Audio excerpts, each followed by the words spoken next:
Tu veux savoir ce qui se passe quand tu ignores une femme? Dans cette vidéo, je vais te montrer exactement ce qui se passe quand tu arrêtes de la poursuivre. Quand tu arrêtes de lui envoyer des petits messages de bonjour et quand tu comprends enfin que te faire passer en premier dans tous les aspects n'est pas de l'égoïsme, c'est de la survie. Je vais te révéler les secrets psychologiques qui expliquent pourquoi elle commence à te chercher quand tu arrêtes de la chercher et surtout, le type d'homme auquel elle ne peut s'empêcher de penser 24 heures sur 24. Ça va être une vidéo énorme, alors mets un like à cette vidéo si c'est le type de contenu que tu aimes et passons à ce qui importe. Mais avant de commencer, si tu en as marre d'être le bon gaz qui finit toujours dans la friend zone, j'ai condensé toutes les stratégies psychologiques dans mon nouveau guide ultime, le code de l'attraction. Le lien est dans le commentaire épinglé de cette vidéo. Mais attention, ce n'est pas pour tout le monde. Bref, revenons à la vidéo. Regarde, mon frère. Pendant des années, nous avons été programmés pour croire que l'amour c'est poursuivre.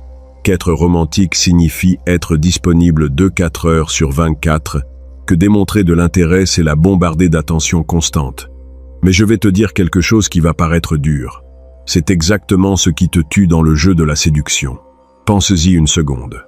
As-tu déjà vu un président, un entrepreneur à succès, ou même ces types qui ont toujours des femmes autour d'eux courir derrière n'importe quelle personne qui les appelle? Bien sûr que non, et ce n'est pas un hasard. Ces hommes comprennent quelque chose que les autres ne comprennent pas. La valeur se crée à travers la rareté, pas par l'abondance gratuite. Quand tu es toujours disponible, quand tu réponds à ses messages à l'instant, quand tu annules tes plans pour elle, ce que tu communiques réellement n'est pas de l'amour, c'est du désespoir. Et crois-moi, les femmes peuvent sentir le désespoir à des kilomètres de distance. C'est comme si tu portais un panneau qui dit « Je n'ai rien de mieux à faire qu'attendre ton attention ». Mais voici ce qui est intéressant, et c'est de la pure psychologie appliquée. Quand tu retires cette attention constante, quand tu commences à valoriser ton temps comme s'il s'agissait d'or, quelque chose de magique se produit dans son cerveau. Soudain, tu deviens le prix qu'elle a besoin de conquérir. Pourquoi? Parce que nous, les êtres humains, valorisons plus ce qui est difficile à obtenir. C'est de la neurologie de base, mon frère. Remarque bien ceci. Combien de fois as-tu vu un homme mendier l'attention d'une femme et elle de plus en plus froide?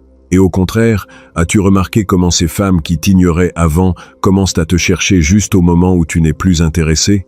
Ce n'est pas une coïncidence, c'est la nature humaine qui fonctionne comme elle doit fonctionner. Le problème est que nous vivons dans une société qui nous a enseigné qu'ignorer quelqu'un est cruel, que ne pas répondre immédiatement est un manque d'éducation. Mais dans le monde de l'attraction, mon frère, ces règles sociales ne s'appliquent pas. Ici fonctionne une loi différente, la loi de la valeur perçue. Et ta valeur se mesure à la difficulté de t'obtenir, pas à ta disponibilité. Regarde, je ne suis pas en train de dire que tu sois un goujat sans sentiment. Ce que je suis en train de te dire, c'est que tu comprennes la différence entre être un homme de valeur et être un homme dans le besoin. Un homme de valeur a une vie si riche, si pleine de sens et d'objectifs, qu'il n'a tout simplement pas le temps d'être attentif à chaque caprice d'une femme. Et cette occupation authentique, cette concentration sur toi-même, génère une attraction magnétique qui ne peut pas être feinte. Quand tu commences à mettre tes objectifs en premier, quand tu arrêtes d'être disponible à n'importe quelle heure, quand ton téléphone n'est pas une extension de ta main en attendant son message, elle commence à se demander « Que fait-il qui soit plus important que de parler avec moi ?» Et cette question, mon frère, est le début de l'attraction réelle. Les anciens stratèges comme Machiavel comprenaient cela parfaitement. Il vaut mieux être respecté qu'aimé, parce que le respect génère le désir, tandis que l'amour gratuit génère le mépris. Et ce n'est pas de la froideur calculée, c'est de l'intelligence émotionnelle appliquée. Alors si cette approche est en train de t'ouvrir les yeux, si tu commences à voir tes relations passer sous un nouveau jour, je t'invite à t'abonner à la chaîne, parce que ce que tu viens d'entendre est à peine la pointe de l'iceberg. Dans les prochaines minutes, je vais te montrer exactement comment appliquer cette mentalité sans te transformer en quelqu'un que tu n'es pas, et pourquoi la femme qui en vaut vraiment la peine préfère toujours l'homme qui a ses propres priorités claires. Mais avant de continuer, j'ai besoin que tu comprennes quelque chose de crucial sur l'esprit féminin qui va changer complètement ta façon d'agir. Maintenant que tu comprends pourquoi la valeur se crée à travers la rareté, laisse-moi t'emmener plus profondément dans l'esprit féminin, parce que c'est ici que la chose devient vraiment intéressante. Mon frère, Sais-tu quelle est la différence entre un homme qu'elle voit comme un partenaire et un qu'elle voit comme un ami? Ce n'est pas le physique, ce n'est pas l'argent, ce n'est même pas ce que tu lui dis. C'est comment tu la fais se sentir quand tu n'es pas présent. Et ça, mon ami, c'est le secret qui sépare les hommes ordinaires de ceux qu'elles ne peuvent jamais sortir de leurs pensées. Regarde, quand tu ignores une femme de la bonne manière, tu n'es pas en train d'être cruel. Tu es en train d'activer quelque chose de primitif dans son cerveau qui est programmé depuis des milliers d'années. Les femmes sont biologiquement conçues pour se sentir attirées par les hommes qui représentent la survie, les ressources et la protection. Mais dans le monde moderne, cela se traduit par une chose très simple. Un homme qui a des options. Pense-y de cette façon. Quand tu es toujours disponible, quand tu réponds à chaque message en moins de 5 minutes, quand tu changes tes plans pour elle, tu es inconsciemment en train de lui dire que tu n'as rien de mieux à faire, quelle est la chose la plus intéressante dans ta vie. Et voici ce qui est paradoxal. Cette chose même que tu crois qui va la faire tomber amoureuse, c'est exactement ce qui va l'ennuyer. Mais quand tu tardes à répondre, quand tu as tes propres plans que tu ne peux pas changer, quand il y a des moments où tu n'es tout simplement pas disponible, son cerveau entre en mode chasseur. Soudain, elle se demande, que fait-il? Avec qui est-il? Pourquoi ne me cherche-t-il pas comme avant? Et ces questions, mon frère, génèrent une chimie dans son cerveau qu'aucun cadeau coûteux ne peut acheter. L'obsession. Je vais te donner un exemple qui t'est sûrement arrivé. As-tu déjà remarqué comment ton ex-petite amie a commencé à te chercher juste au moment où tu l'avais déjà oubliée? Ce n'est pas un hasard. C'est que quand tu as cessé d'avoir besoin d'elle, quand ton monde ne tournait plus autour d'elle, soudain tu es redevenu intéressant. C'est de la psychologie pure. Nous, les êtres humains, avons quelque chose qui s'appelle l'aversion à la perte. Nous valorisons beaucoup plus ce que nous pouvons perdre que ce que nous avons déjà d'assuré. Quand elle sent qu'elle est en train de te perdre, quand elle perçoit que son pouvoir sur toi est en train de s'évanouir, c'est là qu'elle commence vraiment à te valoriser. Mais attention, je ne suis pas en train de parler de jeux mentaux bon marché. Il ne s'agit pas de faire le difficile de manière artificielle. Il s'agit que tu aies authentiquement une vie si riche, si pleine de sens, qu'elles doivent concourir pour y avoir une place. C'est la différence entre un homme manipulateur et un homme de véritable valeur. Le problème est que la majorité des hommes ont peur de la perdre. Alors ils font tout le contraire. Ils lui donnent plus d'attention, plus de cadeaux, plus de temps. Et avec chaque geste désespéré, elle perd un peu plus de respect et d'intérêt. C'est comme si tu étais un vendeur qui baisse le prix chaque fois que le client doute. Quel message envoies-tu? Que ton produit ne vaut pas grand-chose. Observe les hommes qui ont vraiment du succès avec les femmes. Ce ne sont pas nécessairement les plus beaux ou les plus riches. Ce sont ceux qui ont cette confiance tranquille de savoir que si elle s'en va, ils iront parfaitement bien. Et cette sécurité interne, cette indépendance émotionnelle, est addictive pour les femmes. Machiavel a écrit quelque chose de très vrai. Les hommes jugent généralement plus par les yeux que par les mains. Les femmes ne tombent pas amoureuses de ce que tu fais pour elles, elles tombent amoureuses de comment tu les fais se sentir. Et la sensation la plus puissante que tu puisses générer n'est pas que tu l'aimes, mais qu'elle a besoin de gagner ton amour. Quand tu comprends cela, quand tu l'intériorises vraiment, ton comportement change naturellement. Tu arrêtes de mendier de l'attention et tu commences à être sélectif avec elle. Tu arrêtes d'être disponible pour n'importe quel caprice et tu commences à avoir des limites claires. Et le plus important, tu arrêtes d'avoir peur de la perdre, parce que tu sais qu'un homme de valeur a toujours des options. Maintenant que tu connais déjà la technique de l'indépendance émotionnelle pour générer de l'attraction, j'ai besoin de savoir pour toi. As-tu vécu cette expérience où tu as arrêté de chercher quelqu'un et soudain cette personne a commencé à te chercher? Comment a-t-elle réagi quand tu as changé ton comportement? Partage ton histoire dans les commentaires. Plus il y a de détails, mieux c'est.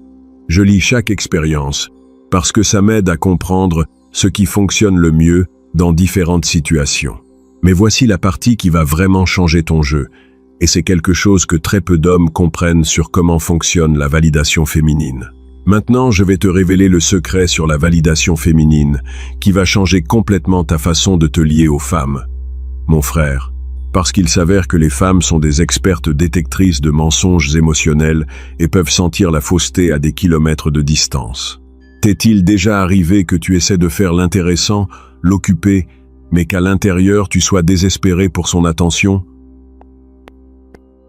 Elles le savent. Elles le savent toujours, parce que les femmes, n'écoutent pas seulement ce que tu dis, mais elles lisent ton énergie, ton langage corporel, la vitesse à laquelle tu réponds, le ton de ta voix quand tu parles d'autres sujets. Elles sont comme des détecteurs humains de besoins émotionnels, et c'est là que la majorité des hommes se plantent. Ils tentent d'appliquer des techniques de séduction comme si c'était des tours de magie, mais ils oublient le plus important, la congruence interne. Tu ne peux pas feindre d'être un homme de haute valeur si à l'intérieur tu continues d'être le même type dans le besoin que toujours. C'est comme mettre un costume cher sur des sous-vêtements sales. Ça se remarque.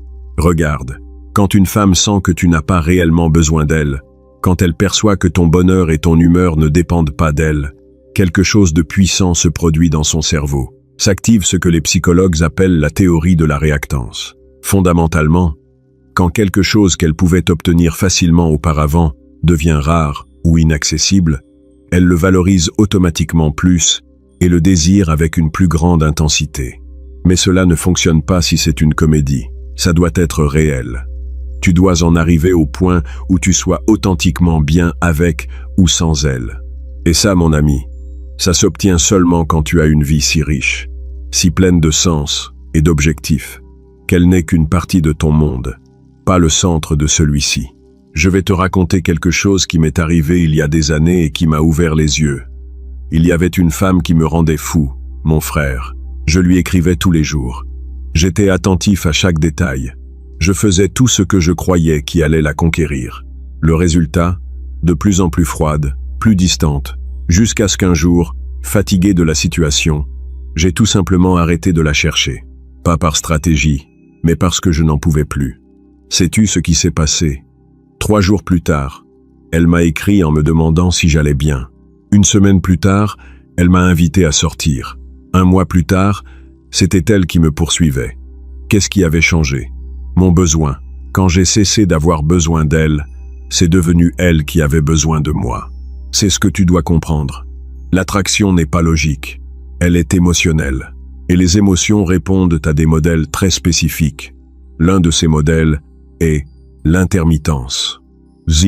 Quand ton attention et ton affection ne sont pas constantes, quand il y a des moments de proximité, suivis de moments de distance, tu génères ce qui est connu comme le renforcement intermittent. Et ça, mon frère, c'est plus addictif que n'importe quelle drogue. Mais attention, je ne suis pas en train de parler d'être un idiot qui joue avec les sentiments des femmes. Je suis en train de parler d'être un homme qui a des limites claires, qui sait quand donner de l'attention et quand la retirer, qui comprend que le respect se gagne en se maintenant à ses propres principes, pas en complaisant constamment les autres. Maintenant, laisse-moi te demander quelque chose pour lequel je veux que tu votes dans les commentaires. Que crois-tu qui génère le plus d'attraction à long terme? A. Être l'homme qui est toujours disponible et qui complaît en tout. B. Être l'homme qui a des limites claires, mais qui se montre affectueux quand elle les respecte. Écris A ou B dans les commentaires et explique brièvement ton expérience. Je veux voir quelle approche a le plus de soutien dans cette vidéo. Machiavel avait raison quand il disait que dans les relations de pouvoir, il vaut mieux être craint qu'aimé, bien que l'idéal soit d'être respecté. Dans le contexte de la séduction, cela se traduit par le fait qu'il vaut mieux qu'elle te respecte pour ta force et tes limites, plutôt que d'être aimé pour ta faiblesse et ta disponibilité constante. Le respect génère l'attraction. L'amour sans respect génère le mépris. Et quand tu commences à te respecter toi-même suffisamment pour ne pas être disponible pour n'importe quel caprice, elle commence automatiquement à te respecter aussi. Mais voici la partie qui sépare vraiment les hommes ordinaires des hommes extraordinaires. Il ne s'agit pas seulement de retirer l'attention, mais de savoir exactement quand la donner, comment la donner et pour quel motif. Parce que l'attention d'un homme de valeur est comme de l'or. Elle vaut plus quand elle est rare, mais quand on la donne, elle a un impact énorme. La femme doit sentir qu'elle a gagné ton attention, pas qu'elle l'a reçue gratuitement. Que ton temps avec elle est une récompense pour son bon comportement, pas un droit qu'elle a du fait d'exister. Et quand elle comprend cela, quand elle l'intériorise vraiment, c'est là que tu commences à voir le changement réel dans son attitude envers toi. Jusqu'ici, nous avons vu pourquoi ignorer une femme fonctionne et comment elle détecte ton niveau de besoin réel. Maintenant vient le plus important. Les stratégies spécifiques que tu vas utiliser pour te transformer en le type d'homme qu'elle ne peut pas sortir de sa tête. Maintenant vient la partie qui va vraiment transformer ton jeu, mon frère. Parce que c'est une chose de comprendre la théorie, et c'en est une autre très différente de savoir l'appliquer dans des situations réelles.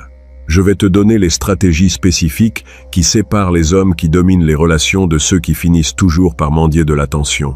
Premièrement, tu dois comprendre qu'ignorer une femme ne signifie pas disparaître de la planète. Cela signifie être sélectif, stratégique et, par-dessus tout, authentique dans ton désintérêt.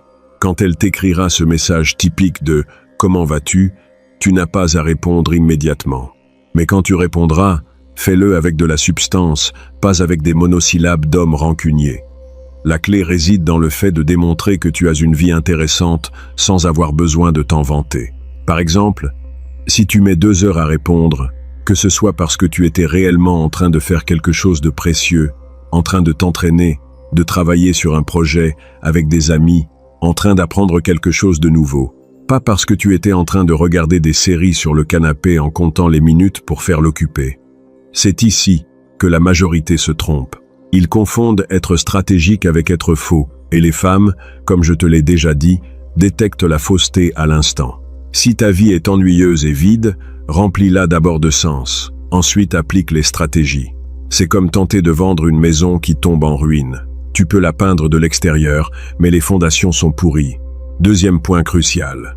Apprends à récompenser le bon comportement et à ignorer complètement le mauvais. Quand elle te cherche de façon positive, quand elle est douce, quand elle fait quelque chose qui apporte réellement de la valeur à ta vie, là oui, donne-lui toute ton attention. Mais quand elle arrive avec des drames, avec des caprices, avec ces tests constants que font les femmes pour voir jusqu'où elles peuvent aller avec toi, n'entre tout simplement pas dans le jeu. Je vais te donner un exemple concret. Disons qu'elle t'écrit « Pourquoi as-tu mis tant de temps à répondre ? Es-tu avec une autre ?» La réaction naturelle est de t'expliquer, de te justifier, de lui assurer qu'il n'y a personne d'autre. Erreur fatale. C'est exactement ce qu'elle cherche, que tu paniques et que tu lui démontres que tu as peur de la perdre. La bonne réponse est de ne pas répondre à cette question directement. Tu changes de sujet ou tu ne lui donnes tout simplement pas la validation qu'elle cherche avec ce comportement jaloux. Tu peux dire quelque chose comme « J'ai envie de te voir ce week-end, quels sont tes plans ?» Tu es en train de lui démontrer que ses insécurités ne contrôlent pas ton état émotionnel. Troisième élément, la règle du miroir émotionnel. Elle doit ressentir avec ton absence ce que tu ressentais avec la sienne quand les choses étaient inversées. Quand tu étais désespéré pour son attention et qu'elle te la refusait, comment te sentais-tu ? Exact, tu la valorisais davantage. Maintenant, c'est à son tour d'expérimenter cette sensation. Mais attention, et ceci est fondamental. N'utilise jamais ces stratégies à partir de la rancune ou de la vengeance. Utilise-les à partir de l'abondance et de la sécurité. La différence est que quand tu agis à partir de la rancune, tu es en train de réagir à elle. Quand tu agis à partir de l'abondance, tu es fidèle à tes propres standards. Machiavel comprenait que dans n'importe quelle relation de pouvoir, celui qui a le moins à perdre est celui qui contrôle la situation. Dans le contexte de la séduction, cela signifie que l'homme qui est authentiquement disposé à s'en aller si les choses ne fonctionnent pas est celui qui a tout le pouvoir. Non pas parce qu'il est cruel, mais parce que ses limites sont réelles, non négociables. Quatrième point, développe ce que j'appelle l'indifférence productive. Ce n'est pas que tu t'en fiches, c'est que tu as tant de choses importantes dans ta vie qu'elle doit concourir pour ton temps et ton énergie mentale. Quand un homme a des objectifs clairs, des passions réelles, des amitiés solides et une vision du futur, la dépendance émotionnelle envers n'importe quelle femme disparaît naturellement. Et voici quelque chose que très peu comprennent. Quand elle sent que tu pourrais réellement vivre sans elle, paradoxalement, c'est là qu'il lui est le plus difficile de vivre sans toi. C'est de la psychologie pure. Nous, les êtres humains, nous voulons ce que nous ne pouvons pas contrôler complètement. Le dernier élément, et peut-être le plus puissant, transforme-toi en une récompense intermittente. Que tes moments de proximité, d'attention totale, d'affection authentique soient si intenses et si spéciaux qu'elle les valorise comme de l'or pur, mais qu'ils soient rares, qu'elles doivent les gagner en étant la meilleure version d'elle-même avec toi. Quand tu maîtrises ces principes, quand tu les intègres réellement dans ta façon d'être, quelque chose d'incroyable se produit. Tu n'as plus besoin de stratégie. Ton comportement naturel génère de l'attraction parce que tu opères depuis un lieu d'abondance réelle, non feinte. Rappelle-toi ceci, l'objectif n'est pas qu'elle te mange dans la main. L'objectif est de te transformer en le type d'homme qui attire naturellement des femmes de qualité, qui respecte ses propres limites et qui n'a plus jamais à mendier de l'amour ou de l'attention. Et maintenant que tu as déjà toutes les pièces du puzzle, laisse-moi te montrer comment tout cela se connecte pour créer la transformation complète que tu cherches. Et voilà, mon frère. Maintenant tu sais pourquoi quand tu arrêtes de la poursuivre, elle commence à te poursuivre. Ce n'est pas de la magie, c'est de la psychologie appliquée. Ta transformation commence au moment où tu décides de te valoriser plus que tu ne la valorises elle, quand tu comprends que ton attention est un cadeau, pas un droit qu'elle a du fait d'exister. Si ce contenu t'a ouvert les yeux, abonne-toi, car j'ai beaucoup plus de connaissances stratégiques à partager avec toi. Et voici ma question. Quel est le meilleur conseil que tu donnerais à un homme qui est en train de mendier de l'attention féminine? Laisse-le dans les commentaires pour aider d'autres frères qui sont en train de traverser la même chose. À la prochaine.